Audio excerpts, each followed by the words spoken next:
প্রিয় বন্ধুরা, আপনারা নিশ্চয়ই জানেন শ্রীকৃষ্ণের 108টি নাম। দুর্গাপুজোতে 108টি পদ্মের প্রয়োজন।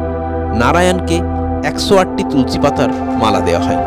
আবার জপমালাতে 108টি রুদ্রাক্ষ ব্যবহৃত হয়।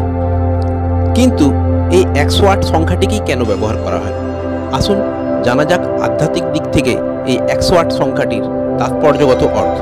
হিন্দু ধর্মে 108 সংখ্যাটি দ্বারা ব্রহ্মকে প্রকাশ করা হয়। বাংলা ভাষার বর্ণমালায় অক্ষরের সংখ্যাগত মান অনুসারে ব্রহ্ম সমান সমান ব যুক্ত র যুক্ত হ যুক্ত ম।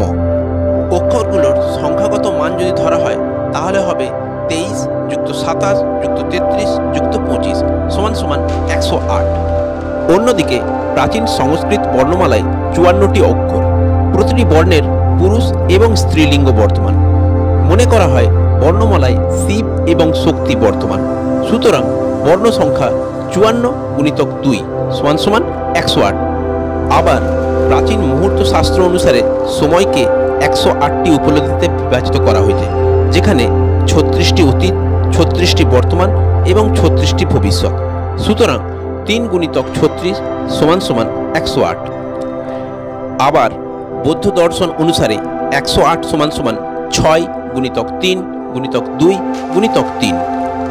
এখানে 6 হলো 6টি ইন্দ্রিয়, যথা চক্ষু, কর্ণ, নাসিকা, জিহ্বা, ত্বক এবং চিন্তা।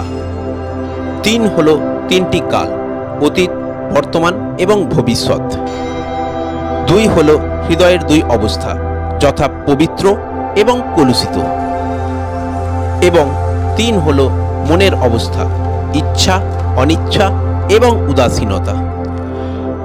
অর্থাৎ 108 সংখ্যাটির স্মরণের মাধ্যমে ইন্দ্রিয় নিয়ন্ত্রণ, মনের পরিচালনা এবং কালের ঊর্ধ্বে মনকে প্রতিস্থাপন করাই যেন প্রতিফলিত হয়। আপনাদের কি মনে হয়? আপনাদের মূল্যবান মতামত অবশ্যই কমেন্ট সেকশনে জানাবেন এবং চ্যানেলটিকে সাবস্ক্রিপশনের জন্য অনুরোধ রইল। ধন্যবাদ।